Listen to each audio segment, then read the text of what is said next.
Mahfud MD, akademisi sekaligus mantan Menteri Koordinator Bidang Politik, Hukum dan HAM Menko Polhukam, ikut mengkritik terkait polemik lagu dan permintaan maaf dari Ben Sukatani. Mantan calon Wapres itu menyebut Ben Sukatani pun seharusnya tidak perlu meminta maaf kepada polisi.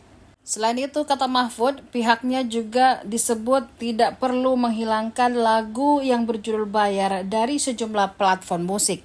Respon itu terlihat pada unggahan akun X miliknya @mahfudmd pada Sabtu 22 Februari 2025. Menurut Mahfud, menciptakan lagu untuk mengkritik adalah bagian dari hak asasi manusia atau HAM yang dilindungi undang-undang. Perlu diketahui, lagu tersebut sempat viral lantaran liriknya menyinggung praktik pungli oknum polisi. Seusai viral, Ben Sukatani menyampaikan permohonan maaf kepada Kapolri dan institusi Polri.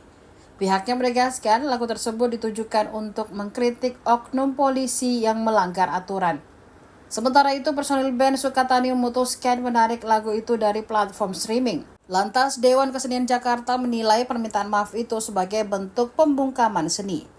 Pihaknya meminta pemerintah melindungi hak seniman agar kebebasan berekspresi tetap terjamin. Download Tribun X sekarang, menghadirkan lokal menjadi Indonesia.